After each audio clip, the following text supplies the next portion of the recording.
श्रीमद्भागवत गीता में भगवान कृष्ण के उपदेशों का वर्णन है जिसमें मनुष्य को जीवन, कर्म, ध्यान, शांति, सत्य, योग और सफलता के बारे में सभी महत्वपूर्ण विषयों को गहराई से जानने को मिलता है, जो ज्ञान किसी भी मनुष्य के जीवन में बहुत उपयोगी सिद्ध होता है। श्रीमद्भागवत गीता में भगवान श्री कृष्ण ने अपने शिष्य अर्जुन को कुरुक्षेत्र में न केवल ज्ञान की बातें बताई, उसके साथ ही जीवन जीने की कलाओं के बारे में भी बताया है। श्रीमद्भागवत गीता में भगवान कृष्ण के उपदेशों का वर्णन है जिसमें मनुष्य को जीवन, कर्म, ध्यान, शांति, सत्य, योग और सफलता के बारे में सभी महत्वपूर्ण विषयों को गहराई से जानने को मिलता है, जो ज्ञान किसी भी मनुष्य के जीवन में बहुत उपयोगी सिद्ध होता है। श्रीमद्भागवत गीता में भगवान श्री कृष्ण ने अपने शिष्य अर्जुन को कुरुक्षेत्र में न केवल ज्ञान की बातें बताई, उसके साथ ही जीवन जीने की कलाओं के बारे में भी बताया है। आप केवल निस्वार्थ भाव से कर्म कीजिए, केवल वही आपके हाथ में है। मनुष्य कितना भी गोरा क्यों ना हो, परंतु उसकी परछाई सदैव काली होती है। मैं श्रेष्ठ हूँ, यह आत्मविश्वास है, लेकिन सिर्फ मैं ही श्रेष्ठ हूँ, यह अहंकार है। व्यक्ति जो चाहे बन सकता है, यदि विश्वास के साथ इच्छित वस्तु पर लगातार चिंतन करें। प्रेम सदैव माफी मांगना पसंद करता है और अहंकार सदैव माफी सुनना पसंद करता है। जो रास्ता ईश्वर ने आपके लिए खोला है उसे कभी भी कोई बंद नहीं कर सकता। मनुष्य का जीवन केवल उसके कर्मों पर चलता है, जैसा कर्म होता है वैसा उसका जीवन होता है। एक बार माफ करके अच्छे बन जाओ, परंतु दोबारा उसी इंसान पर भरोसा करके बेवकूफ कभी ना बनो। मन की गतिविधियों, होश, श्वास और भावनाओं के माध्यम से भगवान की शक्ति सदा तुम्हारे साथ है। जीवन में आधे दुख इस वजह से आते हैं क्योंकि हमने उनसे आशाएं रखी जिनसे हमें नहीं रखनी चाहिए थी। मैं ही इस सृष्टि की रचना करता हूँ, मैं ही इसका पालन पोषण करता हूँ और मैं ही इस सृष्टि का विनाश करता हूँ। जब संसार में धर्म की हानि होगी, अधर्म की विजय, तब मैं इस पृथ्वी पर अवतार लूंगा। शांति से भी दुखों का अंत हो जाता है और शांत चित्त मनुष्य की बुद्धि शीघ्र ही स्थिर होकर परमात्मा से युक्त हो जाती है। हमारी आस्था की परीक्षा तब होती है जब हम जो चाहे वो ना मिले और फिर भी हमारे दिल से प्रभु के लिए शुक्रिया ही निकले। लोग अक्सर सच कहने से बचते हैं या डरते हैं, पर सत्य कभी छुप नहीं सकता और न ही कभी मिट सकता है। कितना भी छुपा लें पर सच तो उजागर हो ही जाएगा। जो बात सच पर आधारित हो उसे करने या कहने और मानने से कभी नहीं डरना चाहिए। विषयों का चिंतन करने से विषयों की आसक्ति होती है, आसक्ति से इच्छा उत्पन्न होती है और इच्छा से क्रोध होता है, क्रोध से सम्मोहन और अविवेक उत्पन्न होता है। जो कुछ हुआ अच्छे के लिए हुआ, जो हो रहा है अच्छे के लिए हो रहा है, जो होगा वो भी अच्छे के लिए ही होगा। मेरे लिए न कोई घृणित है और न ही कोई प्रिय, न कोई निर्धन है और न ही कोई धनी, बस जो भक्ति भाव के साथ मुझे याद करते हैं मैं उनका हूँ और वो मेरे। आप वही हैं जिसमें आप विश्वास करते हैं, आप वो बन जाते हैं जो आप मानते हैं कि आप बन सकते हैं। अगर तुम अपना कल्याण करना चाहते हो तो सभी तरह के उपदेशों, सभी धर्मों को छोड़कर मेरी शरण में आ जाओ, मैं तुम्हें मुक्ति प्रदान करूंगा। जिस इंसान के चारों तरफ नकारात्मक लोग रहते हैं, उस इंसान का मंजिल से भटक जाना तय है। जिंदगी में सब कुछ खत्म होना जैसा कुछ भी नहीं होता, हमेशा एक नई शुरुआत हमारा इंतजार कर रही होती है। इंद्रियों के अधीन होने से मनुष्य के जीवन में विकार और परेशानियां आती है। सुख दुख का आना जाना सर्दी गर्मी के आने जाने के जैसा ही है, इसलिए इन्हें सहन करना सीखना ही उचित है। निर्बलता अवश्य ईश्वर देता है, परंतु मर्यादा मनुष्य का मन खुद निर्माण करता है। जीवन में वाणी को संयम में रखना अनिवार्य है, क्योंकि वाणी से दिए हुए घाव कभी भरे नहीं जा सकते।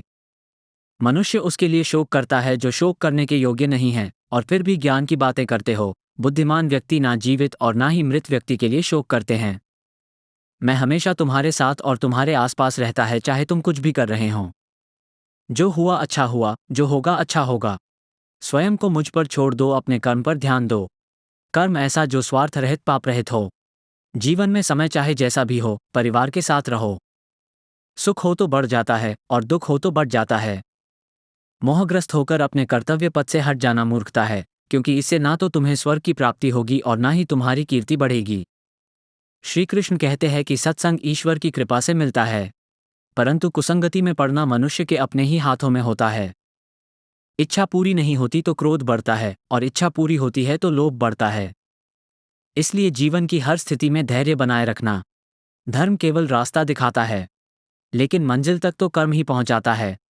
वो जो सभी इच्छाएं त्याग देता है, मैं और मेरा की लालसा तथा भावना से मुक्त हो जाता है, उसे शांति प्राप्त होती है। श्री कृष्ण ने कहा है, अगर तुम्हें किसी ने दुखी किया है तो बुरा मत मानना। लोग उसी पेड़ पर पत्थर मारते हैं जिस पेड़ पर ज्यादा मीठे फल होते हैं। स्वार्थ से रिश्ते बनाने की कितनी भी कोशिश करें, वो कभी नहीं बनते हैं। और प्रेम से बने रिश्तों को कितना भी तोड़ने की कोशिश करें, वो कभी नहीं टूटते।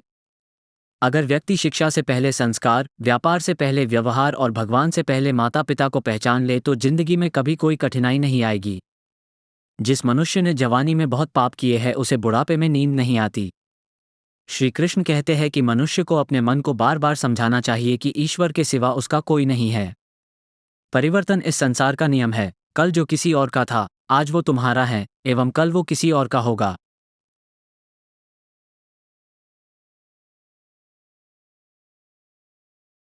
इच्छा पूरी नहीं होती तो क्रोध बढ़ता है, और इच्छा पूरी होती है तो लोभ बढ़ता है। इसलिए जीवन की हर स्थिति में धैर्य बनाए रखना।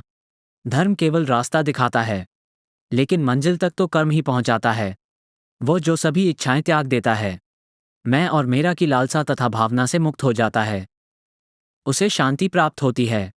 श्री कृष्ण ने कहा है, अगर तुम्हें किसी ने दुखी किया है तो बुरा मत मानना। लोग उसी पेड़ पर पत्थर मारते हैं जिस पेड़ पर ज्यादा मीठे फल होते हैं। स्वार्थ से रिश्ते बनाने की कितनी भी कोशिश करें, वो कभी नहीं बनते हैं। और प्रेम से बने रिश्तों को कितना भी तोड़ने की कोशिश करें, वो कभी नहीं टूटते। अगर व्यक्ति शिक्षा से पहले संस्कार, व्यापार से पहले व्यवहार और भगवान से पहले माता पिता को पहचान ले तो जिंदगी में कभी कोई कठिनाई नहीं आएगी। जिस मनुष्य ने जवानी में बहुत पाप किए हैं उसे बुढ़ापे में नींद नहीं आती। श्री कृष्ण कहते हैं कि मनुष्य को अपने मन को बार बार समझाना चाहिए कि ईश्वर के सिवा उसका कोई नहीं है। परिवर्तन इस संसार का नियम है। कल जो किसी और का था, आज वो तुम्हारा है, एवं कल वो किसी और का होगा। कर्म का फल व्यक्ति को उसी तरह ढूंढ लेता है जैसे कोई बछड़ा सैकड़ों गायों के बीच अपनी मां को ढूंढ लेता है। इस संसार में कुछ भी स्थायी नहीं है। मैं सभी जीवों में विद्यमान हूँ। मैं चींटी में भी विद्यमान हूँ और हाथी में भी विद्यमान हूँ। मेरे भी कई जन्म हो चुके हैं, तुम्हारे भी कई जन्म हो चुके हैं। ना तो मेरा अंतिम जन्म है और ना ये तुम्हारा अंतिम जन्म है। व्यक्ति कर्म करने से कभी छुटकारा नहीं पा सकता है। इसलिए तुम्हें हमेशा कर्म करते रहना चाहिए, क्योंकि कर्म के बिना तुम्हारे शरीर का निर्वाह भी नहीं हो सकता है। परिवर्तन ही संसार में स्थायी है, इसलिए परिवर्तन से नहीं भयभीत नहीं होना चाहिए। जो लोग दूसरों की सहायता करते हैं, ईश्वर उनकी सहायता करते हैं।